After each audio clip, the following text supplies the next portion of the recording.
Sometimes when you're trying to think of what to do an unholy rant on, when you come up with one, it's too easy. I'm here to talk about the Psycho remake that came out in 1998. Oh boy. This is obviously a remake of the 1960s classic made by Alfred Hitchcock.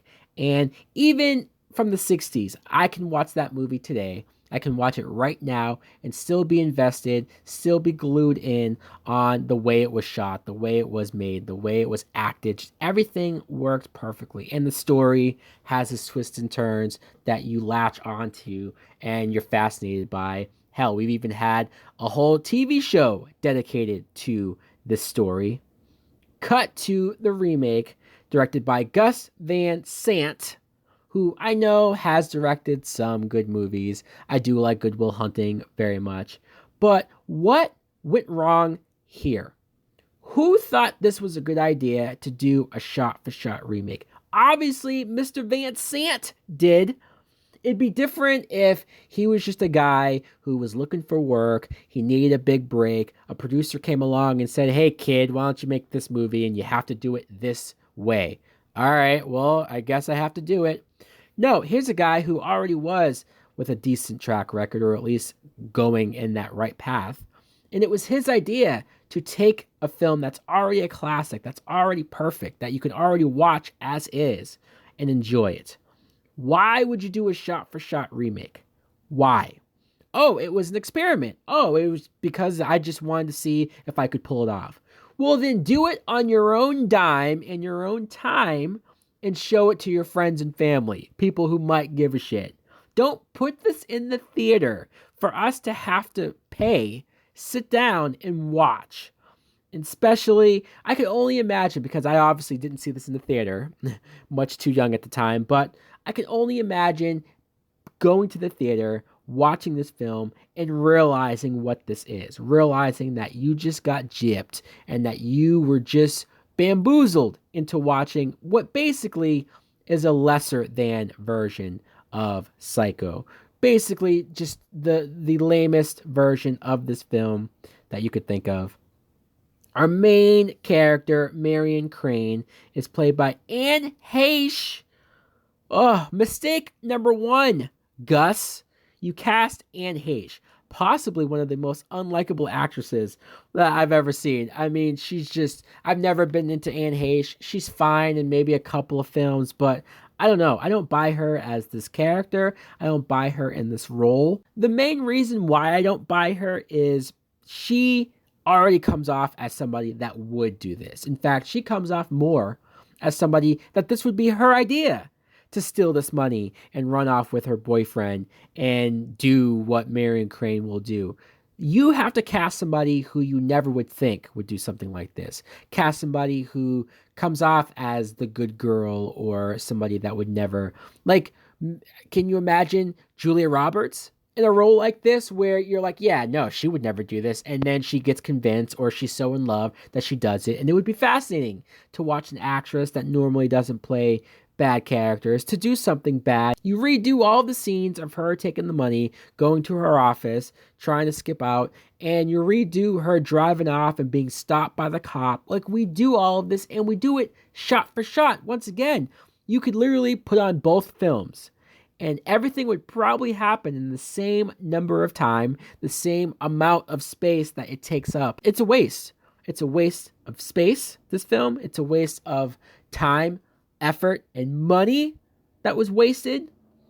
And then let's talk about the shower scene, right? Because Marion Crane, Anne Hayes, she goes to the hotel, the Bates Motel, and she meets Norman Bates, who's played by Vince Vaughn. We'll get to him in a minute. But the shower scene is so overdone. It's so played out. I know that this is iconic. This is the most iconic scene of the original film. And it's one of those things where it's been referenced so much, it's been parodied so much, that noise, that music cue that plays during the original film, everyone knows what that is if you play it. Everyone knows where that's from, what it's referencing. So I get why you want to make it a big deal for this film. But Anne Heche is so over the top in this acting, in her death. She's just chewing up this moment of, I know I'm done after this. I know I'm dead and I'm gone. So I'm going to overact. I'm going to scream out. I'm going to thrash around. I'm going to put my arm up in the most unconvincing way. Clearly, you don't look like you're really dying, dude. Just give it up and die already. So she does. She falls on her face on the shower wall. It gets a little more graphic than what you're used to. In fact, there's even a scene earlier where you could tell visibly that Norman Bates is masturbating as he's watching her, which you kind of got the vibe from the original, but they didn't flat out show you, yeah, look at this guy jerking off. No, it was implied and it was creepy. It was more creepy that way. Subtle. Subtlety is not this movie's game, though. No. Vince Vaughn, look, I like him as an actor. I do. I love him in comedies. I think he's very likable. I think he's very funny. And I like his delivery. I like his dry humor. And there's even a couple of films where he does play it straight, where he is a serious guy that I think he does well also. But he does not pull this off. He does not come off as a convincing Norman Bates. I think he's trying too hard to be crazy right off the bat. I think that's why a lot of this doesn't work when you redo it, because since we do know the twist, since we do know where the story goes, you have to either change things up or you have to do better.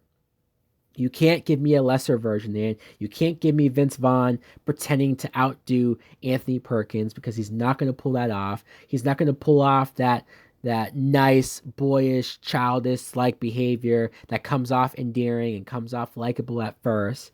And then you realize that this guy is crazy. He is screwed up in the head. No, Vince Vaughn plays it crazy from the start and from the beginning. And that makes him less interesting. That makes him more cartoony and less of a real person that feels like he's breathing and living.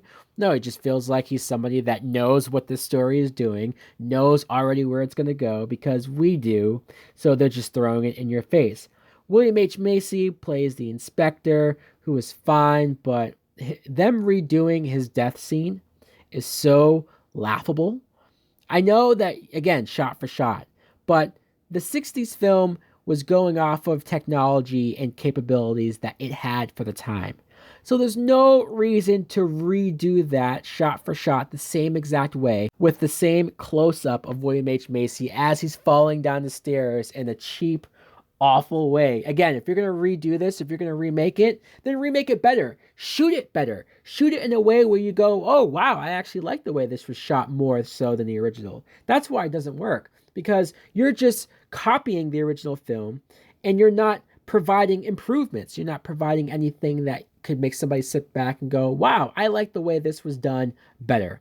No, you're just giving me the same old crap. You're just giving me the same thing that I've seen before. Viggo Mortensen plays Sam Loomis. He's the one who was with Marion Crane and got her to steal the money. And Viggo Mortensen, great actor. I just feel like he was wasted here. I didn't get much of a sense of him as a character, not more so than the original. And Julianne Moore as Lila Crane.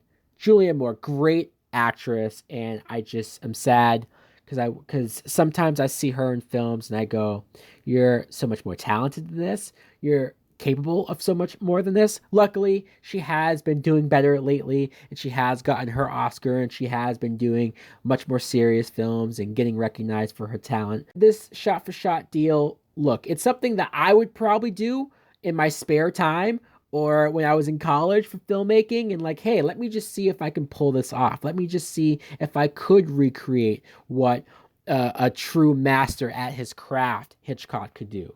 Yes, that's for my own time, or that's for a class project, or that's for something to show my friends and family. That's not something that you do with a big Hollywood budget, with big Hollywood actors, and then put out in the theater for people to pay and see. I don't get the logic. I don't get it at all.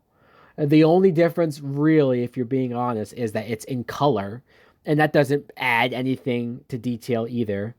Alfred Hitchcock must be rolling over in his grave, because let's be honest, who wouldn't be? Do we really think this is a tribute? Do we really think that this is something that's honoring the movie, or honoring his legacy, or honoring the film?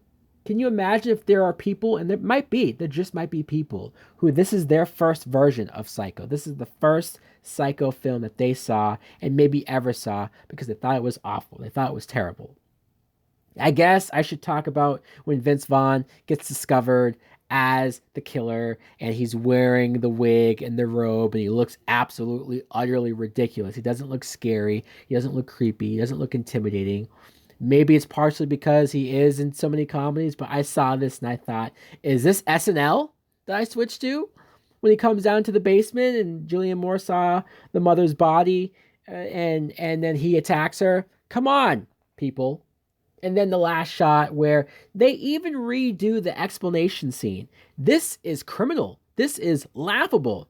You're going to sit here and redo the explanation scene where the doctor comes into the room, talks to your main characters, and explains everything that's happened with Norman Bates, why he's crazy, and everything that went down with him and his mother, and the psychotic break, and how he thought he was still talking to her or that he was her, and all this stuff that comes off as creepy and ominous and made sense for 1960 why you would have to explain that or why you would feel like you have to explain that.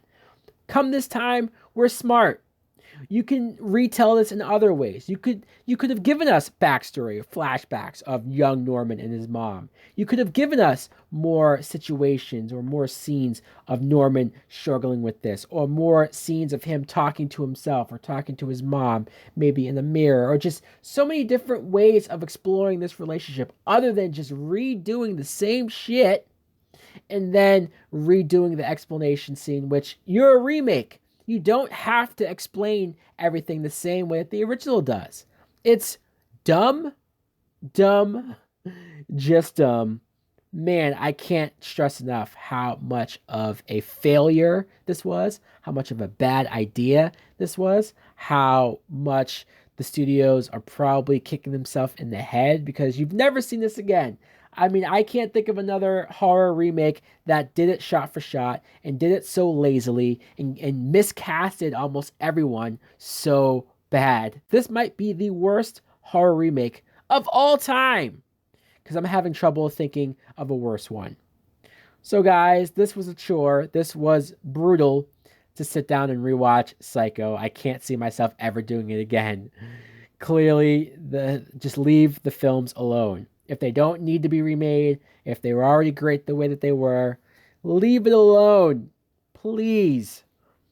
Thanks for watching. Let me know in the comments below. What do you think of this film? How bad do you think it is? Later.